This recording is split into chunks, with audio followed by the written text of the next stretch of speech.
দক্ষিণ পূর্ব বঙ্গোপসাগরে তৈরি হওয়া গভীর নিম্নচাপ বুধবারই ঘূর্ণিঝড়ে পরিণত হতে পারে বলে জানিয়েছে মৌসুম ভবন।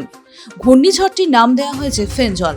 পশ্চিমবঙ্গে এর প্রভাব সরাসরি না পড়লেও সপ্তাহান্তে হালকা থেকে মাঝারি বৃষ্টি হতে পারে 2 মেদিনীপুর এবং 2 চব্বিশ পরগনার উপকূল সংলগ্ন এলাকায়।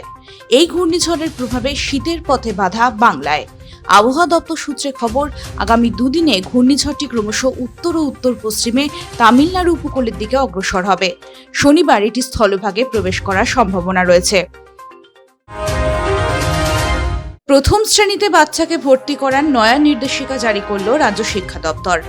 মঙ্গলবার এই মর্মে রাজ্য শিক্ষা দপ্তরের তরফে জারি হলো বিজ্ঞপ্তি। সেখানে উল্লেখ করা হয়েছে সরকারি এবং সরকারি সহায়তাপ্রাপ্ত স্কুলগুলিতে ভর্তির নিয়মাবলী। এক নজরে শুনে নিন স্কুলে ভর্তির নিয়ম। প্রাক প্রাথমিক 5 বছর থেকে 6 বছরের মধ্যে, প্রথম শ্রেণী 6 থেকে 7 বছরের মধ্যে, অষ্টম শ্রেণী 14 বছর বয়সের মধ্যে। তবে বিশেষ ক্ষমতা সম্পন্ন শিশুরা 18 বছর বয়স পর্যন্ত অষ্টম শ্রেণীতে পড়তে পারবেন। শীতকালীন অধিবেশনের তৃতীয় দিনে মার্কিন আদালতে গৌতম আদানির বিরুদ্ধে অভিযোগ ঘিরে আলোচনায় উত্তাল সংসদের 2 কক্ষ।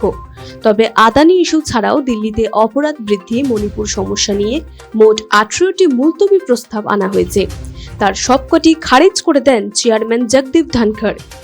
বিরোধীরা রুখে দাঁড়ালে সভা 11:30 পর্যন্ত মুলতবি করে দেওয়া হয়।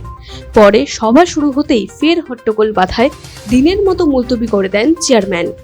লোকসভাও প্রথমে 12টা পর্যন্ত মুলতবি করা হয়। পরে সভা বসলে স্পিকার ওম বিড়লা দিনের কার্যবিবরণী পড়তে শুরু করলে বিরোধীরা ওয়েলে নেমে পড়েন। এর মধ্যেই বেশ কিছু কাগজ ছোড়াছুড়ি হয়। তারপর পরিস্থিতি বেগতিক দেখে এদিনের মতো সভা মুলতবি করে দেন স্পিকার। অত্যাধুনিক প্রযুক্তির প্যান কার্ড চালু করার সিদ্ধান্ত নিয়েছে কেন্দ্রীয় সরকার। সেই প্যান কার্ডে থাকবে ডাইনামিক কিউআর কোড। এই নতুন প্রযুক্তির প্যান কার্ড তৈরি হলে সাধারণ মানুষ থেকে ব্যবসায়ীদের লেনদেনের ক্ষেত্রে সুবিধা হবে বলে দাবি সরকারের। তবে এ নিয়ে সাধারণ মানুষের বিভ্রান্তি তৈরি হয়েছে। সেক্ষেত্রে কেন্দ্রীয় মন্ত্রকের তরফে জানানো হয়, এই নয়া প্রযুক্তি শুধুমাত্র নতুনভাবে প্যান কার্ডের আবেদনের ক্ষেত্রে মিলবে। ইতিমধ্যেই যাদের প্যান রয়েছে তাদের ক্ষেত্রে কোনো পরিবর্তন হচ্ছে না।